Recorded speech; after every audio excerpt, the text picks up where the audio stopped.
थाना गौरी चक्का सैदनपुर गांव भारतमाला प्रोजेक्ट के खिलाफ किसानों का भारी विरोध, मुआवजे में कटौती और भ्रष्टाचार के आरोप।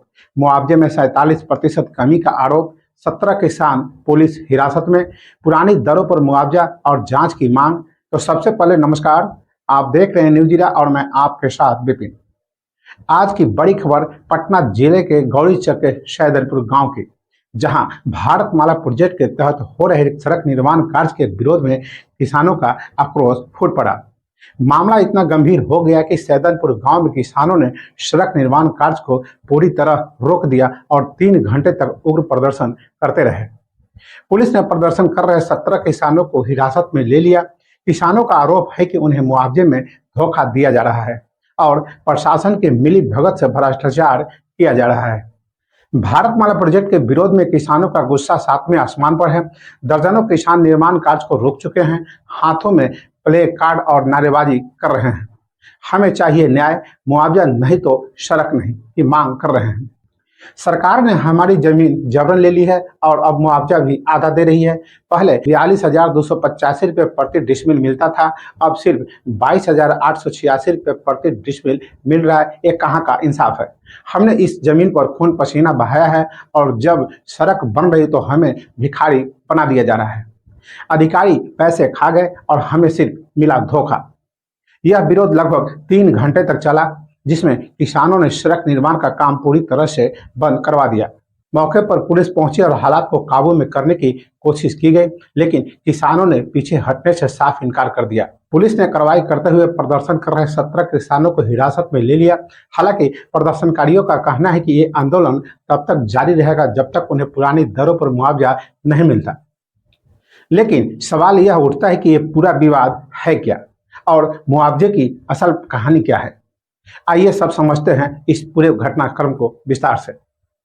भारतमाला परियोजना केंद्र सरकार की एक महत्वाकांक्षी योजना है, जिसके तहत देश भर में 83,677 किलोमीटर सड़क नेटवर्क को आधुनिक बनाना है।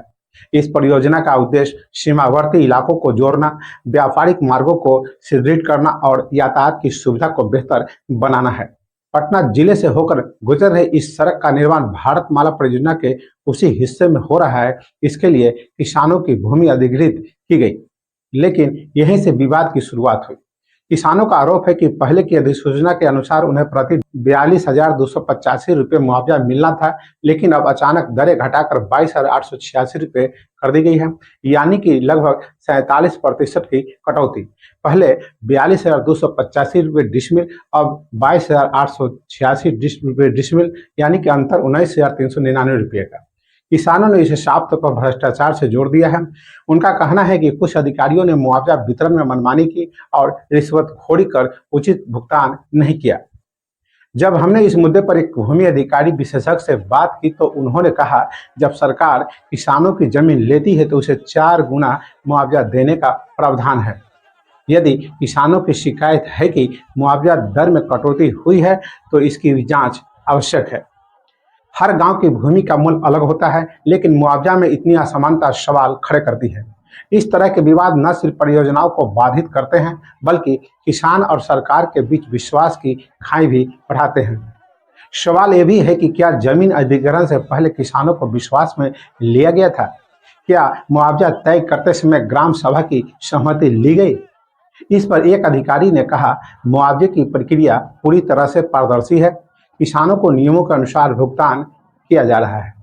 किसी को आपत्ति है तो वह आपत्ति आवेदन के माध्यम से दर्ज करा सकता है, लेकिन काम रोकने की अनुमति किसी को नहीं है। गिरफ्तार किसानों को स्थानीय थाने में रखा गया। गांव में तनाव की स्थिति बनी हुई है। हालांकि पुलिस बल तैनात कर दिया गया है। किसान संगठन चेतावनी दे चुके हैं कि यदि उचित मुआवजा नहीं मिला तो पूरे जिले में आंदोलन को फैलाएंगे। तो ये थी पटना जिले से आई वो तस्वीरें, जिसने कई सवाल खड़े कर दिए कि जो भारतमाला परियोजना जैसे महत्वाकांक्षी विकास कार्यों को लेकर सवाल उठाती है। क्या विकास की कीमत किसान ही चुकाते रहेंगे? क्या इंफ्रास्ट्रक्चर फर्स्ट का नारा किसानों के अधिकारों की अनदेखी कर रहा है? प्रशासन के पास जवाब देने के लिए समय है, लेकिन किसानों का धैर्य अब जवाब दे रहा है। हम न्यूज जीरा चैनल इस पर नज़र बनाए हुए हैं। आप हमारे साथ बने रहिए। तो बस अभी के लिए इतना ही। आपने अभी तक मेरा चैनल को सब्सक्राइब और फॉलो नहीं किया है तो अवश्य कर ले। साथ ही अपना महत्वपूर्ण सुझाव कमेंट बॉक्स में देना ना भूले। नमस्कार।